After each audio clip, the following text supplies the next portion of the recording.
Je vous rappelle que la dernière fois, on a montré un résultat d'unicité pour un problème inverse pour l'équation de Schrödinger.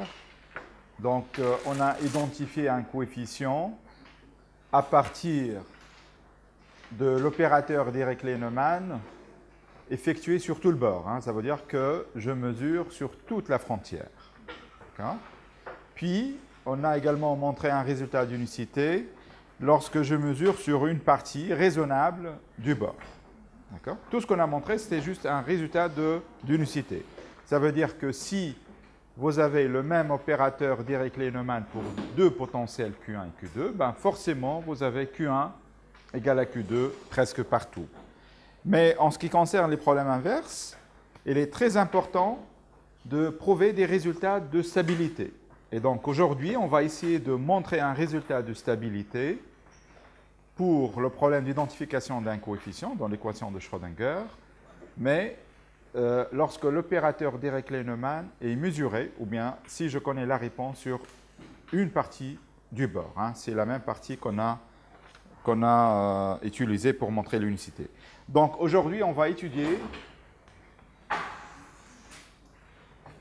une estimation de stabilité. Donc, estimation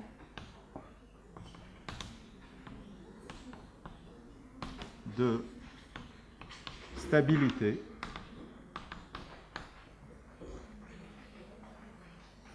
d'un problème inverse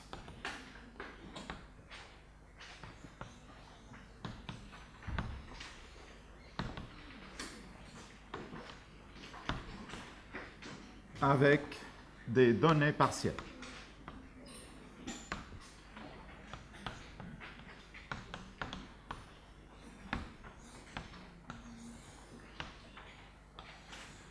Voilà. Donc, je vous rappelle que dans le cas où on a mesuré sur tout le bord, ça veut dire que je connais la réponse ou bien le flux sortant de la solution sur tout le bord, on a montré un résultat de stabilité de type log. Ici, on va mesurer uniquement sur une partie, donc on va montrer un résultat de stabilité beaucoup plus faible. En fait, c'est une estimation de type log-log. D'accord ? C'est beaucoup plus faible. Donc là, je rappelle quelques notations. Donc, je me place toujours en dimension supérieure ou égale à 3. Oméga, toujours un ouvert borné.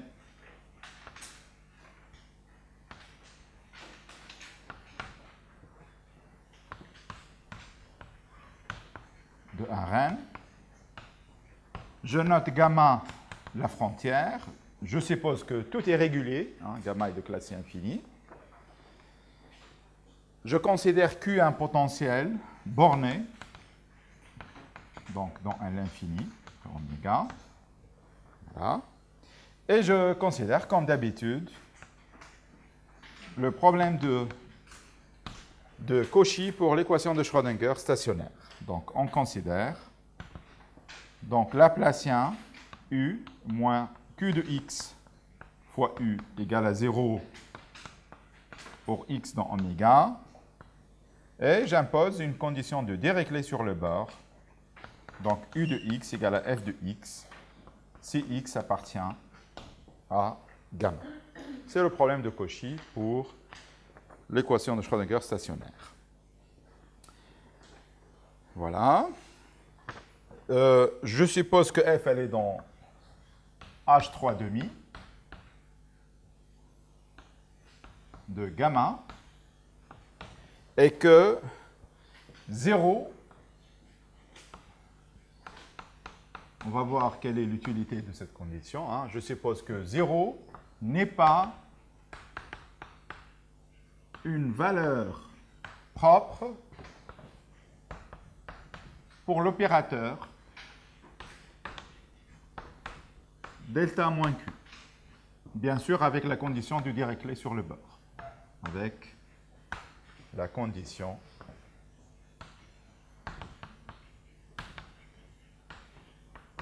de Dirichlet sur le bord.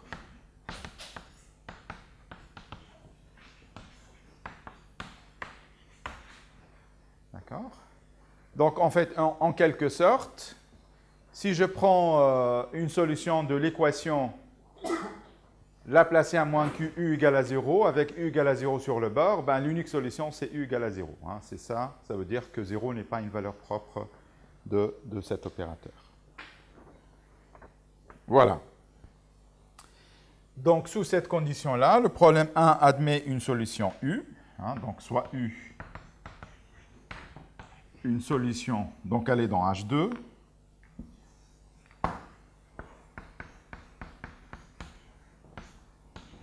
une solution, bien la solution, c'est l'unique même, hein. Donc l'unique solution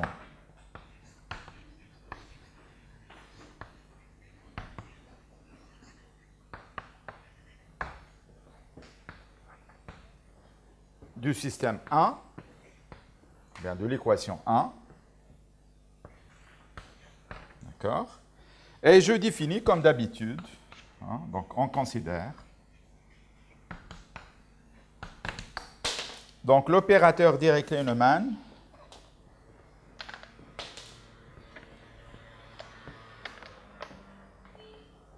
donc qu'on a noté lambda indice Q, c'est l'opérateur de H3,5 de gamma à valeur dans Hn,5.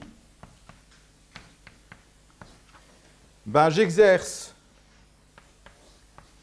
un courant F et je mesure le flux sortant, hein, qui est lambda Q, F égale la dérivée normale de la solution. Hein. Je vous rappelle que la dérivée normale de la solution, ben, c'est grade U, scalaire là, normale sortante, nu, bien sûr restreint au bord gamma. D'accord? Je vous rappelle également que pour montrer un résultat d'unicité pour le problème avec des données locales, on a utilisé une estimation avec un poids, hein, et un grand paramètre dit une estimation de Karlemann. Je rappelle également ici ces estimations qu'on a déjà montrées, hein, les estimations de Karlemann.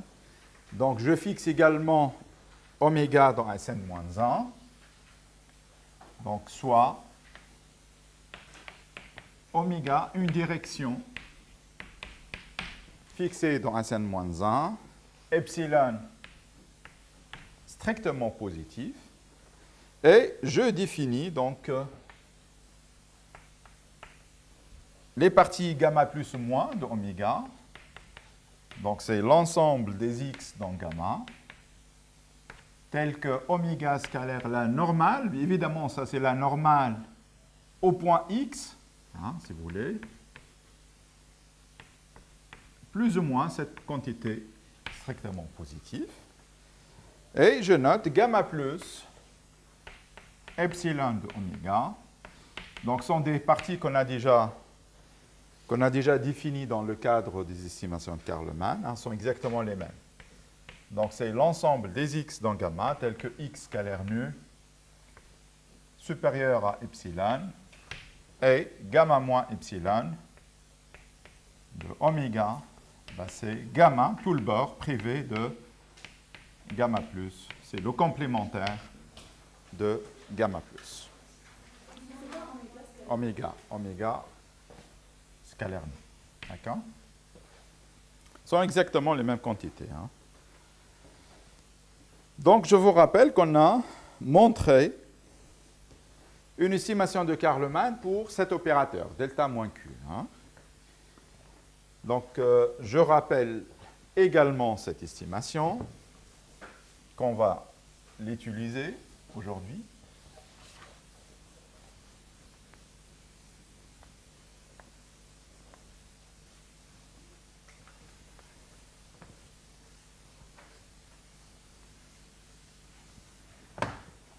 Donc, lemme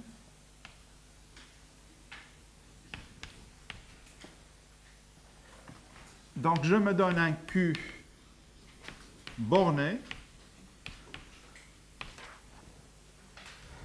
Alors, il existe un taux zéro positif, hein, strictement positif, c'est strictement positif, tel que pour n'importe quel taux supérieur ou égal à taux 0, et n'importe quel U dans H2 de oméga, qui est nul sur le bord, donc je prends inter H1,0 de oméga, on a l'estimation suivante.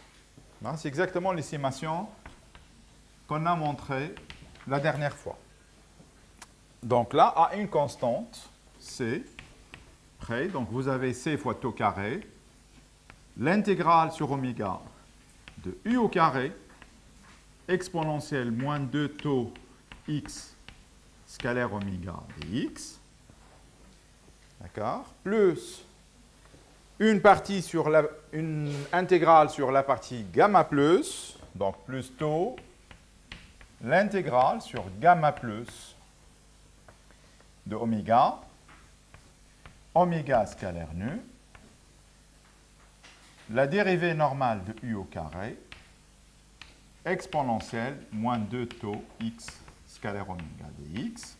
Évidemment, ici, dx, c'est la mesure de Lebesgue, ou bien c'est l'élément de volume sur oméga, et dx ici, c'est l'élément de surface sur le bord. Hein. Ce n'est pas la même chose, mais bon. Enfin. Elle est inférieure ou égale l'intégrale sur oméga du terme source, qui est delta moins q appliqué à u au carré, toujours avec le même poids, et une observation. En fait, c'est noté moins, mais en fait, c'est positif, le terme. Hein. Avec le signe moins, le terme est positif. Donc, sur gamma moins de oméga, oméga scalaire nu, la dérivée normale de u au carré, exponentielle moins 2 tau x oméga dx. Voilà. Donc là, c'est ce qu'on a montré, hein, comme estimation de Karlmann. Hein, donc là, je contrôle un terme à l'intérieur d'oméga, la norme de u à l'intérieur d'oméga, avec le terme source et une observation sur la partie gamma moins d'oméga. C'est ce qu'on a montré. OK. Donc, je vous rappelle qu'on a essentiellement utilisé ce lemme pour montrer l'existence des solutions particulières pour l'équation de Schrödinger, delta moins QU égale à 0, et surtout que le reste vérifie une condition sur la partie gamma plus de oméga, qui est égale à 0 sur cette partie-là. D'accord ? Et cette construction-là a été utilisée pour montrer l'unicité de problème inverse en mesurant uniquement sur la partie gamma plus oméga ou gamma moins oméga, je ne me souviens plus. D'accord ? Voilà. Donc là, c'est la première estimation qu'on va utiliser. Puis je vous rappelle également que, indépendamment de cette construction, on a réussi à montrer l'existence d'autres solutions, d'autres types de solutions. Hein. Donc là, je vous rappelle qu'on a utilisé la solvabilité des opérateurs différentiels à coefficient constant. Et on a utilisé un théorème de Hörmander pour construire des solutions. Il y a des taux. Hein. Donc, je vous rappelle qu'on a également construit des solutions hein, sans aucune contrainte sur le bord en utilisant la solvabilité des opérateurs différentiels à coefficient constant. Hein, et on a utilisé un théorème de Hörmander qui vous dit que un opérateur différentiel à coefficient constant est solvable.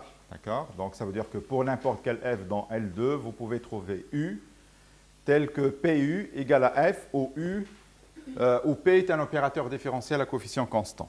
D'accord ? Donc, je rappelle cette construction qu'on a montrée au chapitre 1. Hein. Donc, d'autre part,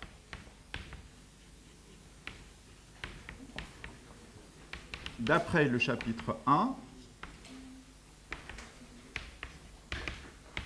on sait que si vous prenez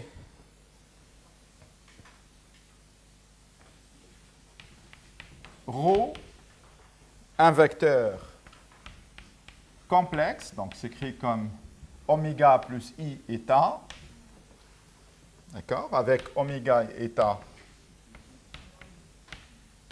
dans un Sn moins 1, tel que ρ.ρ égale à 0, alors l'équation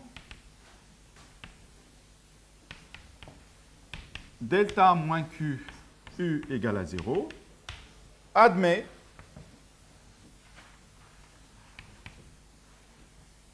donc des solutions, ou bien une solution de la forme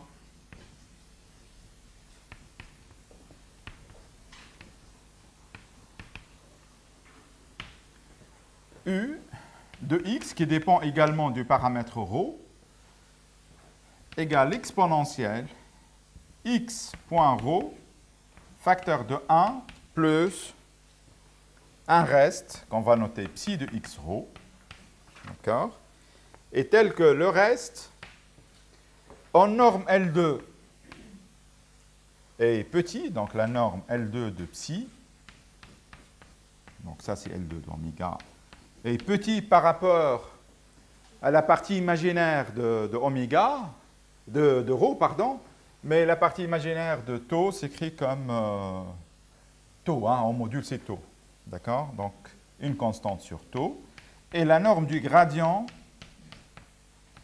est bornée indépendamment de tau. Donc la constante C qui est là ne dépend pas de tau. Ça va être important. D'accord? Donc, ici, j'ai rappelé un résultat qu'on a déjà montré pour cet opérateur-là. Hein? Donc, on a dit que si vous prenez un paramètre ou bien un vecteur ρ dans Cn qui vérifie ρ.ρ égale à 0, alors vous pouvez construire des solutions particulières de cette équation, évidemment sans aucune condition au bord, hein, sans aucune information au bord, de cette forme-là. D'accord? Donc U s'écrit comme une exponentielle x.ρ, facteur de 1 plus un reste. Le reste, elle est petit par rapport au paramètre ρ, donc par rapport à tau, puisque oméga et eta sont fixés. Donc la norme L2 elle est majorée par une constante tau. Et la norme du gradient est bornée indépendamment de tau. D'accord? Donc là, c'est ce qu'on a montré dans le premier chapitre. Voilà. Bon. On aura également besoin d'un autre résultat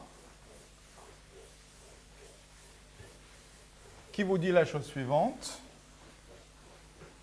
et qu'on va montrer peut-être tout à l'heure, hein, donc si on a le temps. Donc on a besoin du lemme suivant, lemme 2. Donc hein, peut-être j'aurai besoin. Et lemme 2,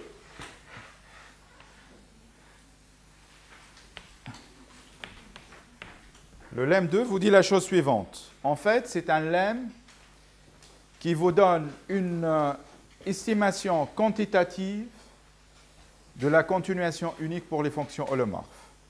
Donc, vous savez que si vous avez une fonction holomorphe, hein, si je me place dans C, ici, cette fonction, elle est nulle sur un ensemble qui possède un point d'accumulation, ou bien si elle est nulle sur un petit ouvert, elle est nulle sur toute la composante connexe contenant cet ouvert. D'accord? Ça, c'est un théorème d'unicité. Le lemme qu'on va énoncer tout de suite, il vous donne une estimation. Il vous donne une estimation quantitative de cette estimation-là, de cette unicité plutôt. Donc, je considère O un ouvert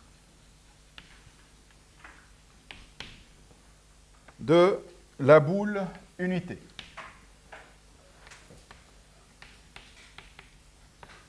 Évidemment, je suis toujours dans un rem. D'accord? Et je prends grand F, une fonction analytique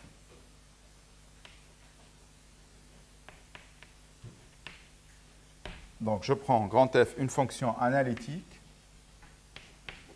sur la boule de centre 0 et de rayon 2. D'accord?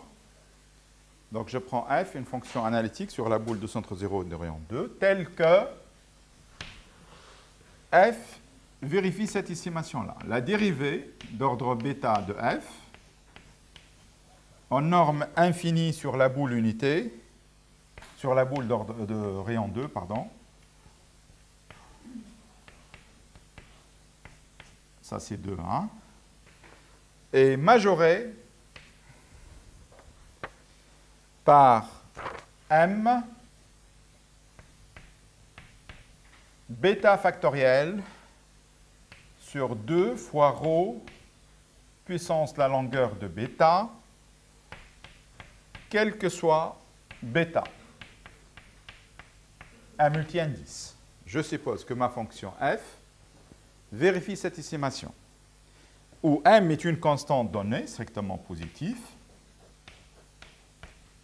et ρ également une constante donnée. Hein? Donc je suppose que m et ρ sont deux fonctions, deux constantes données. D'accord? OK. Alors, il existe une constante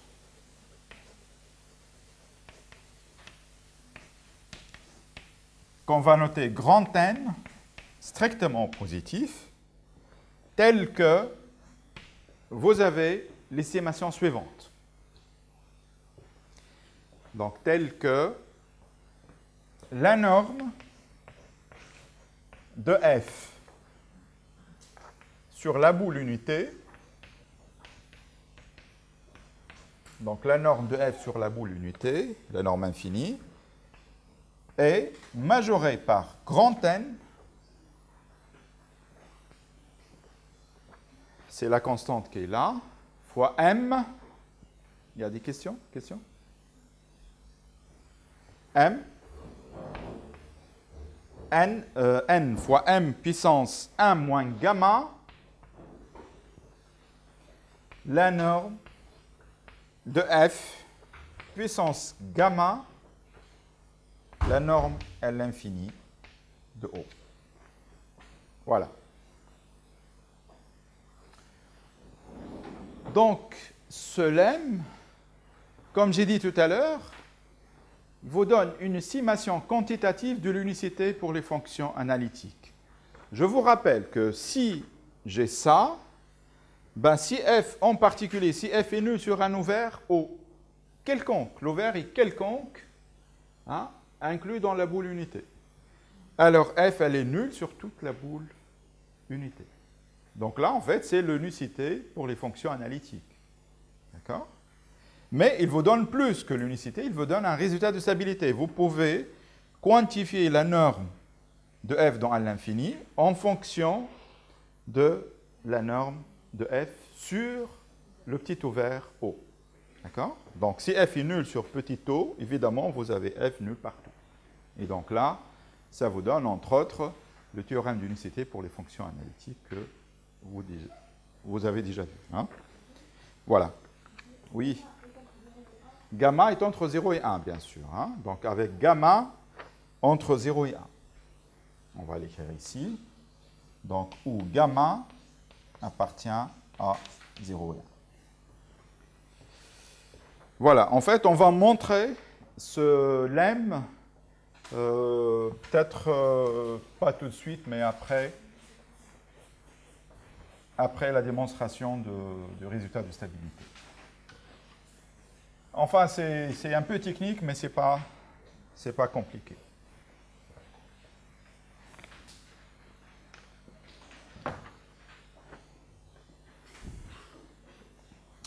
OK.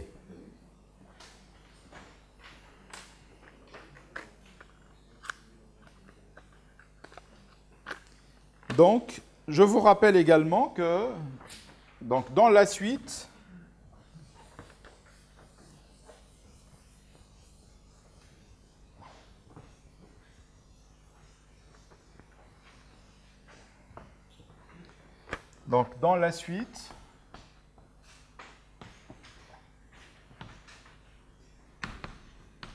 on va noter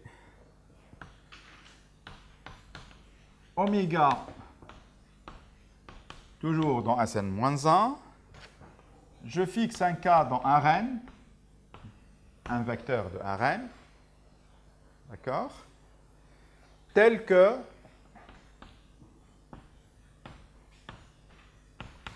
oméga scalaire K égale à 0, orthogonal à K. Hein. Et je note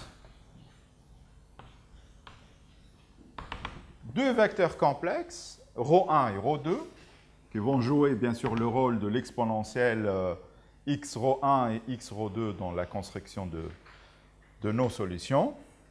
Donc ρ1, ça va être tau fois oméga moins, plutôt moins, hein, donc c'est moins tau oméga, moins i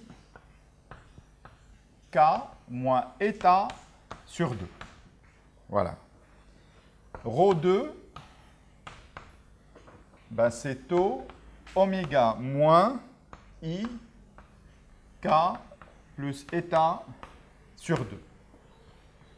Donc, de telle sorte que si vous prenez la somme, ben, la somme, ça va être exponentielle moins ik. D'accord?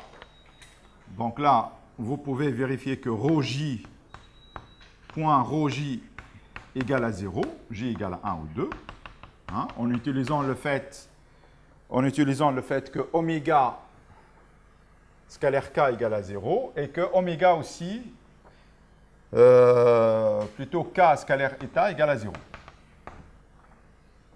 Hein? Je suppose aussi que k scalaire eta égale à 0. Évidemment, ceci est vrai puisque je suis en dimension supérieure ou égale à 3, donc j'ai au moins 3 vecteurs orthogonaux. Donc, on vérifie que ρj.ρj égale à 0 et que la somme ρ1 plus ρ2, ça va être moins ik. Voilà. Et j'impose également, enfin, je choisis k de telle sorte que j'ai k plus eta en norme au carré égale à 4 fois tau carré. Voilà. Ce sont les conditions qu'on a fixées la dernière fois, hein, sont exactement les mêmes. D'accord? Maintenant, j'utilise ce résultat. D'accord? J'utilise ce résultat pour ρ égale à ρ2. Hein? Donc, ce résultat me dit qu'il existe une solution sans aucune information.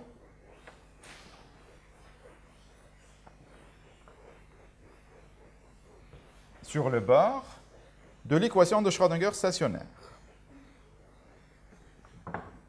Donc, soit U2, hein, je ne précise pas les variables, elles dépendent de x, mais de ρ2 aussi, exponentielle x ρ2, facteur de 1 plus un psi du potentiel Q2, hein, de x et de ρ2 si vous voulez. Hein.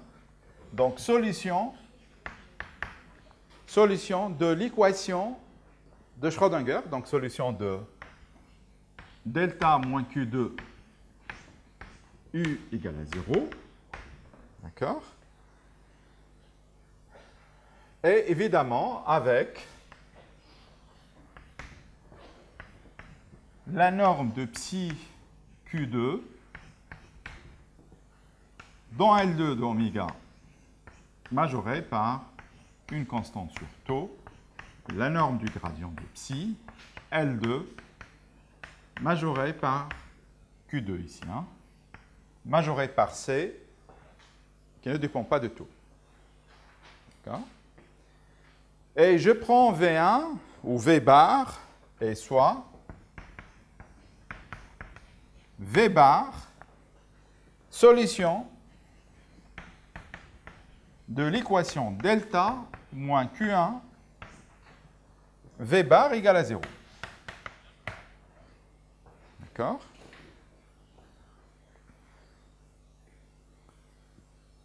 Voilà.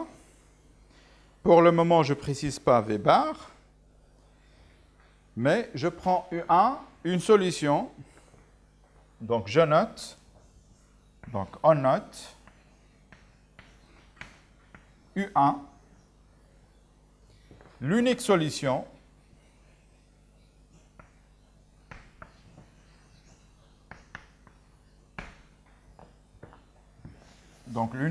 de l'équation de Schrödinger.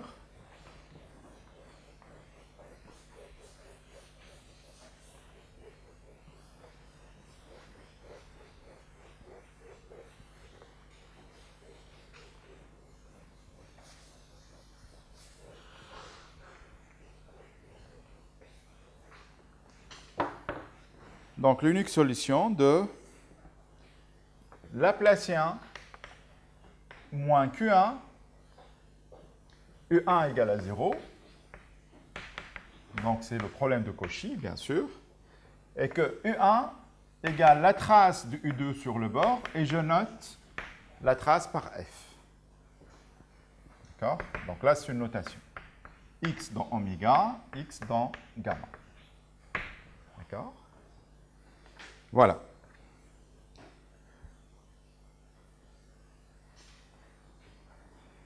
Donc, je prends l'unique solution de mon problème de Cauchy et je note, comme d'habitude, U égale U1 moins U2. Ben, U1, c'est cette solution, c'est l'unique solution de ce problème de Cauchy. Et U2, c'est ma solution construite par l'optique géométrique pour l'équation de Schrödinger. D'accord? Je prends U égale à U1 moins U2. Et je note également Q égale Q1 moins Q2. Donc, on répète le calcul qu'on a déjà montré pas mal de fois. Donc, vous avez delta moins Q1 appliqué à U. U, c'est la différence des deux solutions. Ben, ça va générer un terme source qui est Q. Q, c'est la différence des deux, fois la solution U2. X toujours dans oméga. Et ma trace sur le bord est nulle puisque U égale à U2 a été choisi de telle sorte que U égale à U2 sur le bord. Donc ça veut dire que U égale à 0 sur le bord. U égale à 0 si je suis sur la frontière. Voilà, donc là j'ai aussi un autre problème de Cauchy avec un second membre, un terme source, QU2. Bon. Donc, je vous rappelle que Q fois U2 est dans L2. Hein, Q est à l'infini, U2 est dans L2.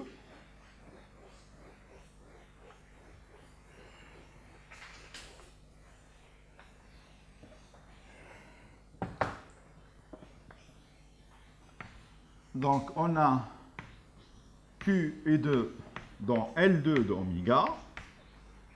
Ben, ça vous donne également, dans QL2, elle est dans L2, Q1 dans L2, ça veut dire que Laplacien U est dans L2, ça veut dire que U est dans le H delta de la dernière fois, l'espace H delta, avec une trace nœud. Donc je suis dans H2, d'accord, puisque ma trace est plus régulière que H3,5 en fait. D'accord, donc U2 dans L2, alors U dans H2,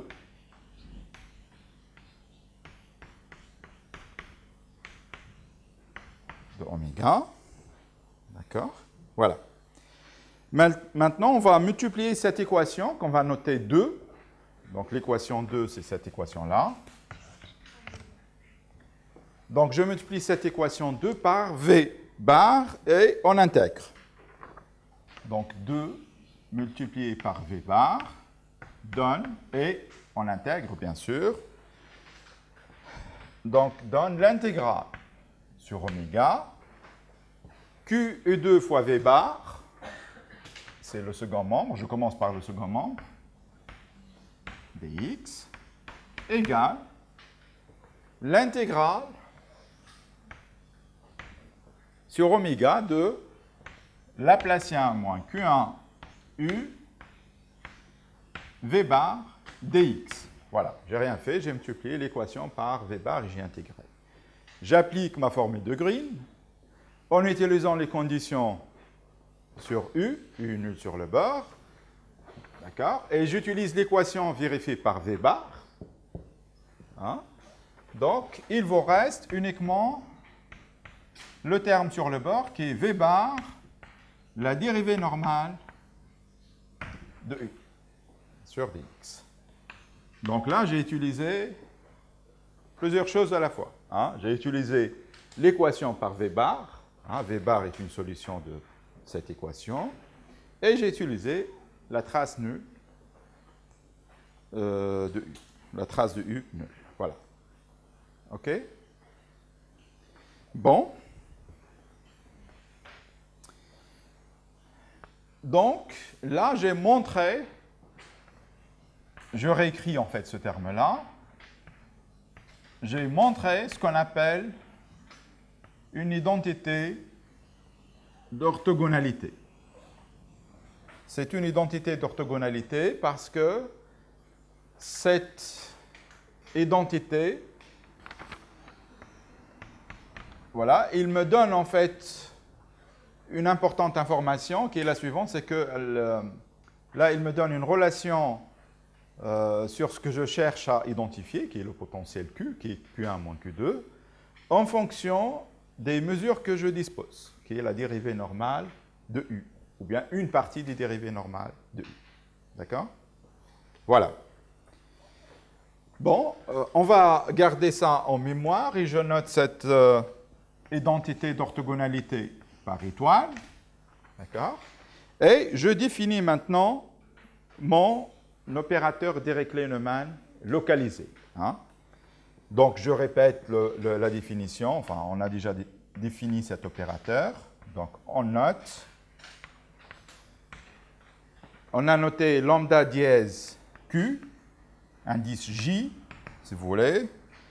C'est l'opérateur défini sur H3 demi gamma à valeur dans H1 demi gamma, où pour tout f, on va associer la dérivée normale de la solution J, hein, c'est la solution associée au potentiel QJ, restreint à gamma moins oméga, gamma moins epsilon, pardon, oméga.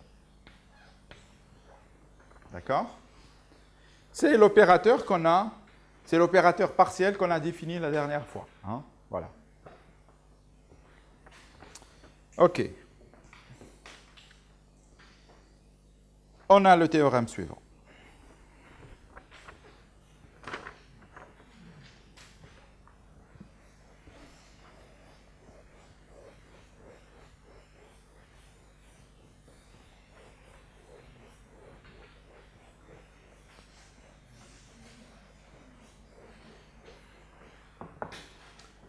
Donc, l'objectif est de montrer le théorème suivant.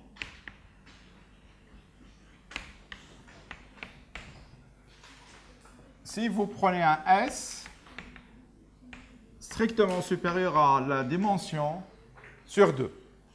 Donc, si vous prenez S strictement supérieur à la dimension sur 2. Toujours N, oui, supérieur à 3. Question?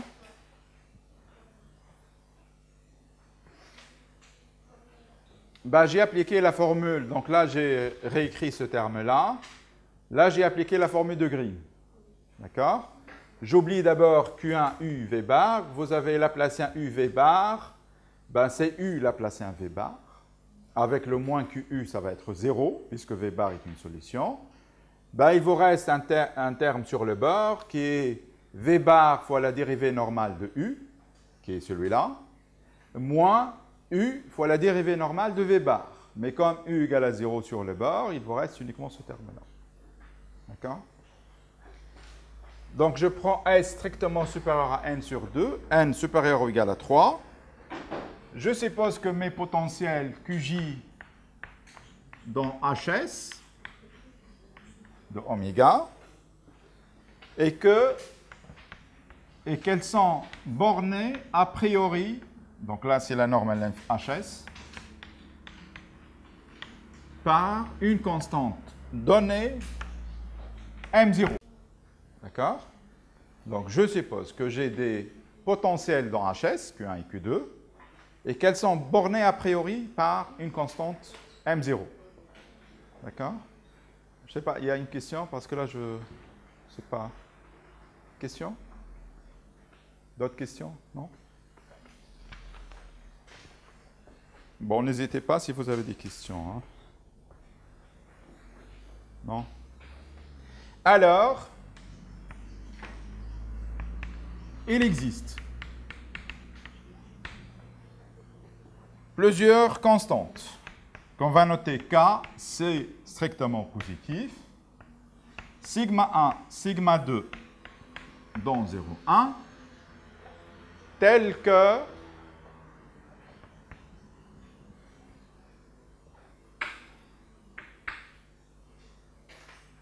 question?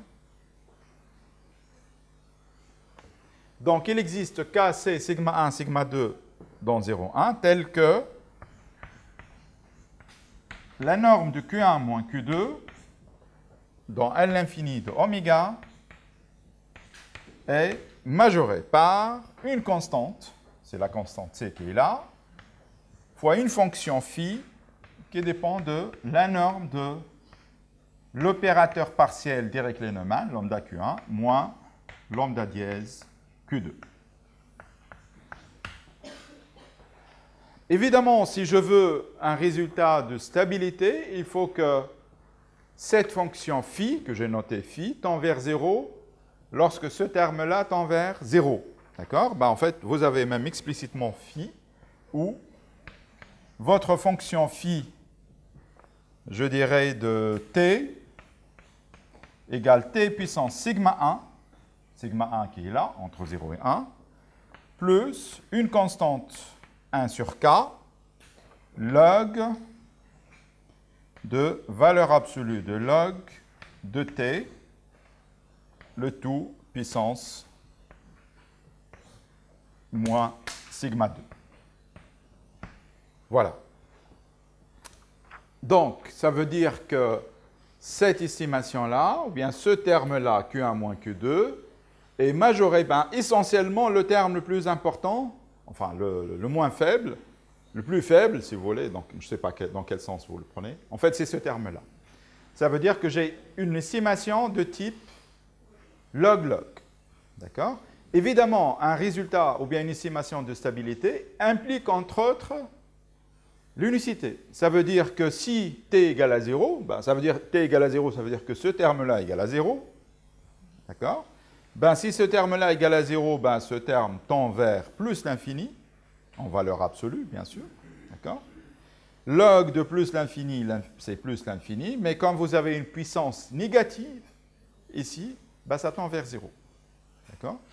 Donc, lorsque lambda Q1 est très proche de lambda Q2, dièse, c'est l'opérateur Dirichlet-Neumann, vous avez Q1 est proche, d'accord, mais avec une estimation faible qui est de type log-log vers, enfin Q1 est proche de Q2 avec une perte de type log-log. Voilà. Donc c'est un résultat de stabilité, ou bien une estimation de stabilité qui est faible, mais ça peut être utile numériquement, hein, comme j'ai dit, parce que parfois, on ne connaît pas exactement la valeur du potentiel Q. On a plutôt des mesures, d'accord, de Q. Et on cherche à rapprocher donc, Q1 par Q2 à partir des mesures qu'on dispose. Voilà. Donc, on va montrer ce théorème.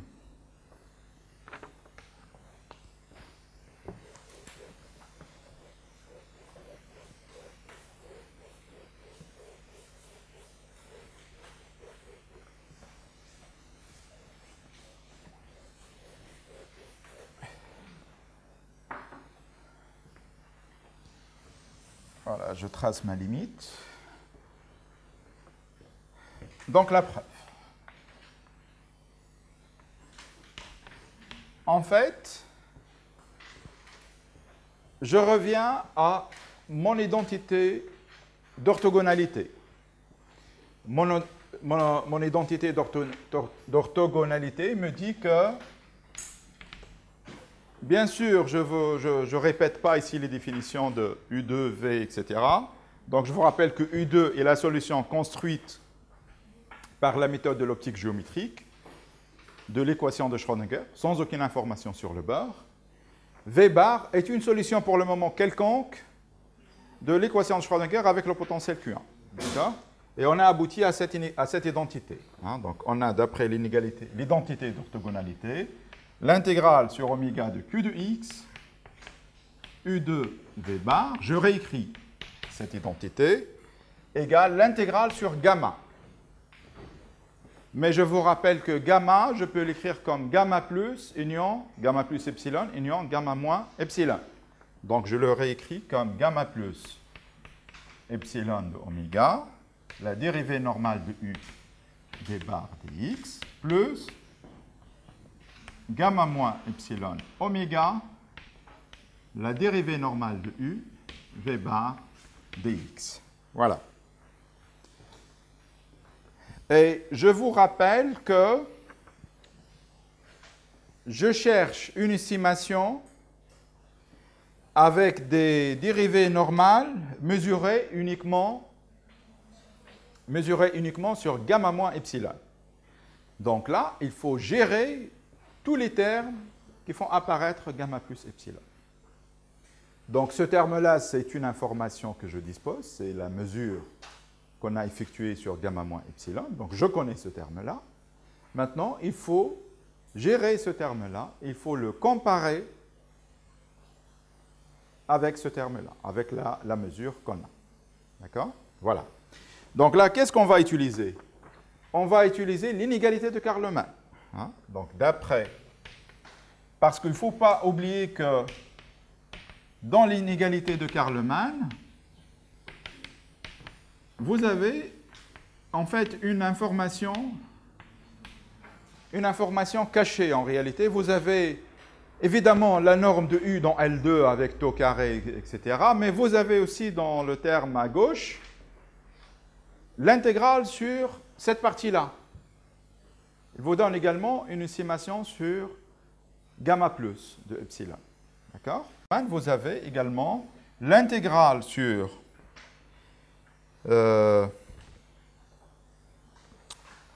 en fait, avant d'utiliser Karlmann, donc je prends ce terme-là, gamma plus epsilon. Donc là, d'abord, il faut faire apparaître la dérivée normale de U au carré hein, pour pouvoir utiliser Karlmann. Donc la dérivée normale de U, V bar dx. D'accord? On va utiliser Cauchy-Schwarz. Donc là, c'est la norme de 1 plus psi Q2. Psi Q1, pardon. Là, j'ai utilisé la définition de V bar. Je vous rappelle que V bar, c'est exponentielle x rho 1 facteur de 1 plus psi Q1. D'accord? Donc, je garde ce terme-là, 1 plus psi Q1, L2, gamma plus epsilon, de oméga. J'oublie l'oméga, hein, c'est oméga. Fois la norme. Donc, qu'est-ce qu'il vous reste? Il vous reste le module de exponentielle tau x rho 1. Et le module de exponentielle tau x rho 1, il vous donne exactement exponentielle moins tau x oméga, puisque la partie imaginaire est de module 1. Hein. Donc, exponentielle moins tau x oméga fois la dérivée normale. Il vaut mieux que je réécris ça au milieu, comme ça, ça va être plus... Voilà, donc là, j'ai utilisé ça, je réécris ici. Hein.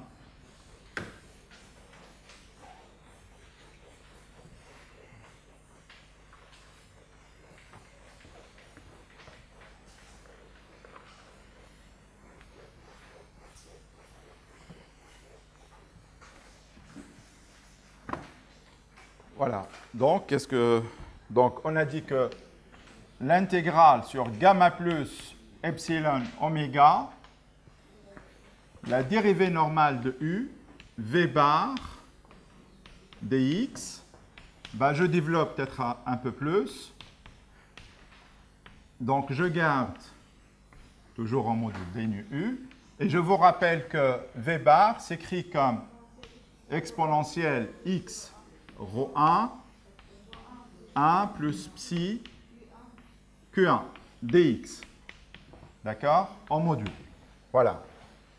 J'applique Cauchy-Schwarz. Donc là, c'est majoré par la norme de 1 psi q1 dont L2 gamma plus oméga fois l'intégrale sur gamma plus epsilon oméga module de la dérivée normale de u au carré fois exponentielle, le module de ça, mais le module de exponentielle x rho 1 au carré, ça va être moins 2 tau x oméga. C'est facile à vérifier. Évidemment, le tout puissance 1 demi. Là, j'ai appliqué juste Cauchy-Schwarz et l'expression de V. OK? Bon. Voilà.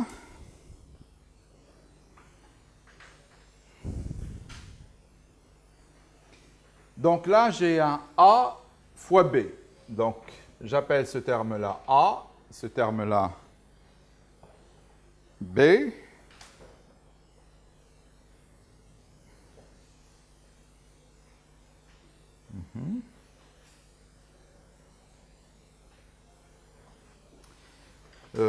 Non, là, on va utiliser la solution de psi Q2. Donc là, elle est majorée par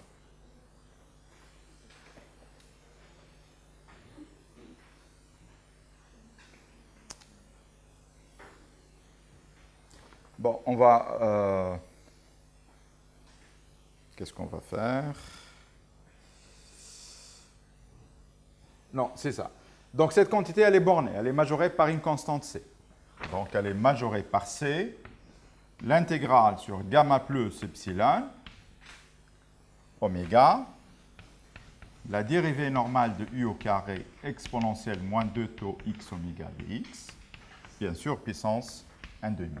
Hein, je vous rappelle que là, vous appliquez, donc le 1, il est borné, et psi q1, vous appliquez le théorème du trace, c'est majoré par le gradient L2, mais le gradient L2 est majoré par une constante qui ne dépend pas de taux. Donc la constante qui est là ne dépend pas de taux.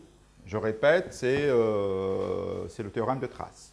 Je majeure ça par le gradient de psi q1. Le gradient psi q1, comme on a dit, comme on a construit psi q1, est majoré par une constante qui ne dépend pas de taux. D'accord? Donc il vous reste ce terme-là. Et ce terme-là, donc j'applique mon estimation de Karleman. Donc me dit que ce terme-là, j'oublie pour le moment le 1,5. Donc ce terme-là, il est majoré par le terme source. Mais quel est le terme source dans mon équation?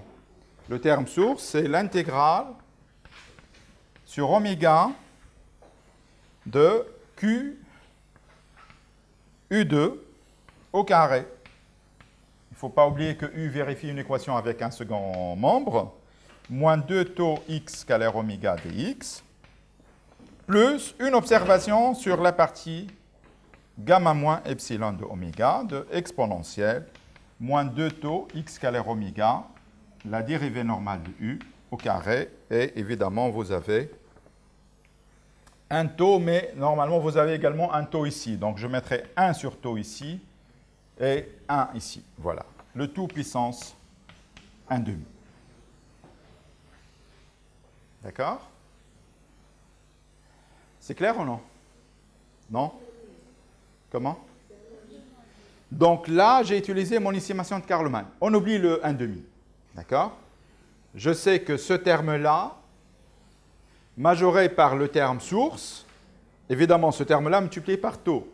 Dans l'inégalité de Karleman, vous avez taux. J'ai effacé Karleman. Hein? Donc ce terme-là, majoré par le terme source divisé par taux, puisque j'avais auparavant un taux ici, d'accord, plus une observation sur gamma moins.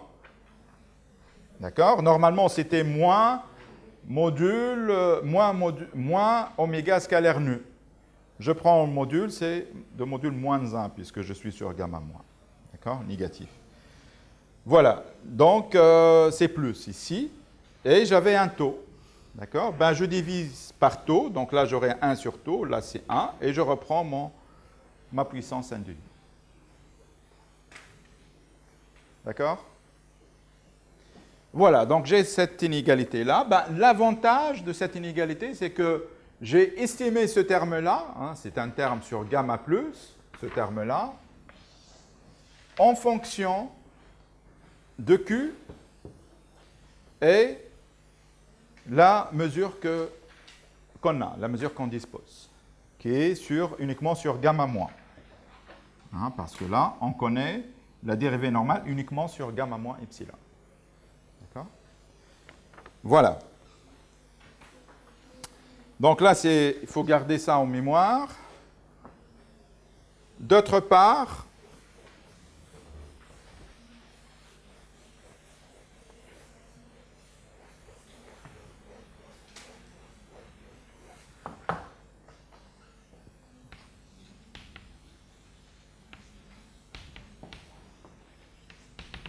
donc là, bon, on a réglé ce terme-là. Maintenant, je veux estimer ce terme-là en fonction de la différence entre les deux opérateurs Dirichlet-Neumann.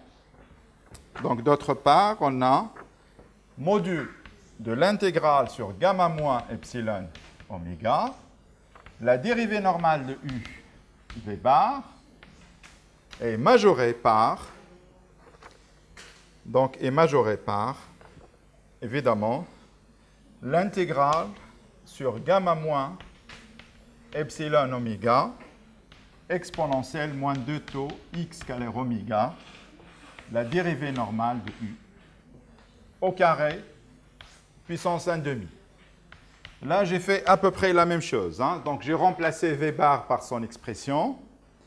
J'ai utilisé le fait que 1 plus psi Q1 borné et j'ai appliqué Cauchy-Schwarz. Donc là, vous avez une constante, bien sûr. À une constante près, vous avez ça, puissance 1 demi. Hein. Ça, c'est puissance 1 demi. Voilà. Maintenant, je combine les deux inégalités et on obtient, hein, donc, on a l'intégrale sur gamma de la dérivée normale de U V bar dx, qui s'écrit comme la somme des deux, celui-là plus celui-là. Donc, elle est majorée par, pour le premier, on a dit que c'est majoré par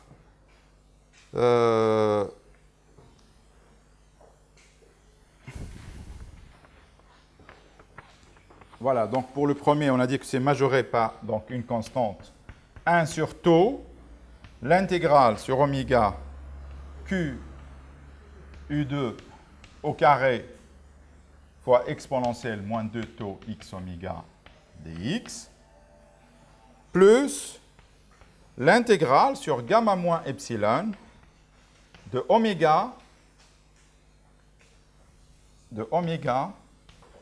exponentielle moins 2 taux x oméga, la dérivée normale de u au carré dx, puissance 1 demi. Ça, c'est le premier, hein, qui est sur gamma plus epsilon. Mais le deuxième est aussi majoré par ce terme-là. D'accord? Donc la somme, voilà, donc la somme est majorée par cette quantité.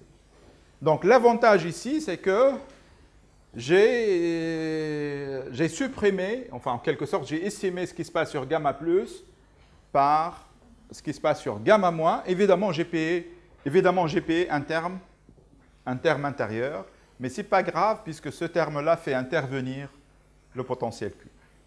OK? Voilà. Donc, une fois qu'on a ça, maintenant, il ne faut pas oublier que ce terme-là, grâce à l'identité d'orthogonalité, c'est un terme qui est un terme volumique, qui est l'intégrale sur oméga de Q de x, U, V bar. C'est l'identité d'orthogonalité qui nous donne ça. Hein.